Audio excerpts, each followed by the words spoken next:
What's going on, viewers? BF4 here. Straight away I'll get into more talk about why this isn't happening, why that didn't happen. On Monday there was no challenge field. Now the reason for that is mainly because I'd been behind on stuff, and because I've been behind I got lazy. Again, I was busy, I had stuff to do, so I sort of thought, you know what, I'm not going to rush myself, I'm not going to make a shitty video that took me 5 minutes to do. I'm actually going to put effort into it. But I'm not going to have time to do that, so I'll leave it and I'll do until next week. So I have an idea, a good one planned, and you guys should enjoy it. That will be coming out eventually, but yeah, sorry the fact there was no video this Monday. But without further ado, I'll go straight into the video. Now you guys remember when this channel went through a bit of a strange phase where I started playing Call of Duty, I started playing Advanced Warfare when that came out. Now I do still enjoy that game, it's a game I still play, but I also quite like using some guns in that game in Battlefield 4. So this time I decided to use a sort of poster loadout. I got this poster of Advanced Warfare and tried to make a loadout from it. Now I worked with a friend of mine to try and decide what weapons were best. We both came up with the M416 and the ACWR. But the problem was we both agreed that the weapon the guy has in this poster is sort of the child of both these weapons combined. It's not a modern weapon, the one he uses in the game and the one he has in the poster. In fact, it's a future weapon, so you can't actually use it in Battlefield 4 because there are only modern weapons and no futuristic weapons in the game. But halfway through recording the one loadout I had planned for this, I suddenly came up with an idea. What if I use both these weapons, do the same loadout but try them separately and see how they work? Would this work as sort of a hybrid class? Now I did eventually do that, and I will admit I didn't exactly enjoy them. Now I really hate to say this about the stuff I hate, but I really dislike ACOGs in this game. I always have, but I found out I dislike them more now than I have done before. I'm not sure if there was a change or something, but I've decided to dislike them more than I ever have before. And the main problem is, it can take a gun that's usually accurate, and it just kicks up so much. I don't know what it is, I think just the whole sight of the gun moves puts me off, and it just covers so much of it, and you don't need the magnification, because a lot of the time, the weapons can't even shoot that far. So honestly, I think ACOGs are kind of pointless, and I really hope in hardline they are pretty much extinct except for sniper rifles and long-range assault rifles. And if you're wondering why I'm using an ACOG, it's because in the gun, and so in the poster, sorry, he has a ACOG sight, and there is not really a perfect match in Battlefield 4, but there's a pretty similar one with the PKA 3.4. Now when I was doing the class for this, the first one, the M416, I didn't have a perfect sight, so I had to use the PS01. The problem with this is it's long range, it's a 4x scope, which I really hate.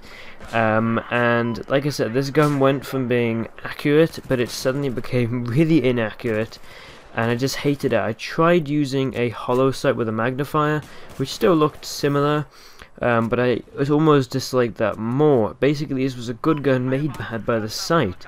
If I used a close range or even the iron sights, I would have done better. I hated it so much. Now when I changed to the ACWR, things didn't get better. Now first of all, this is a gun I prefer more, the ACWR, but the problem is it's a more close quarters weapons. But sticking a big sight on a close quarters gun, you're pretty much dooming yourself to struggle and to have problems. Although this class did fit more aesthetically because of the sight, overall I enjoyed this one more, I will admit, but it was a little bit more challenging. After having a couple more warm-up games, I was able to get into more of a groove, more of a rhythm, and start playing better. But this weapon, which like I said is best at close quarters, it's a good fast-firing, accurate close quarters weapon, is stuck with a big sight, meaning I have to go at range, or at least try and play, so that I have a more ranged ability. So honestly, the close quarters strength this gun has was just eliminated by the long range sight, which I could not use because A, it covers up so much of the screen. Now we're looking at a guy, I'll zoom in, and suddenly I'm looking at his feet, where in actual fact I don't want to be. I was looking at his body, but because the gun zooms in, I'm looking in a completely different direction. There were so many times where I was in close quarters, I look at a guy, I zoom in down the sights, and I'm just out of perspective. You know, I was expecting to zoom in, move across and see him, but because of the magnification I end up just completely missing. ACOG things I barely ever use, if ever use. Now both these guns are very good weapons without these attachments. You put a standard close quarters sight, or even like I said the iron sights on these weapons, they both become very good, but with the ACOGs they are pretty bad. With that being said, you're probably thinking, wait, what's the point of having ACOG sights in Battlefield 4 then? And the reason for that is because in real life the ACOG sight helps with, when you have a standard sight, enemies are at long range. In real life you do not fight within the distance that most Battlefield battles happen. You fight at a long distance where you're waiting, you shoot and you move up, and you know, you never really get too close to the enemy.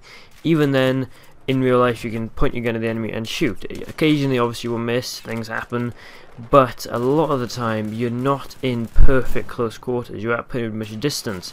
Also, many armies fire on semi-automatic, so there are some people who do use fully automatic, as I understand, and some even use burst fire. You guys know I hate burst fire weapons, but some of them use semi-automatic, which with an ACOG sight is much more accurate. The problem is that does not work in Battlefield 4. It puts you at a disadvantage, if anything, and already with the ACOG sight I'm at a huge disadvantage.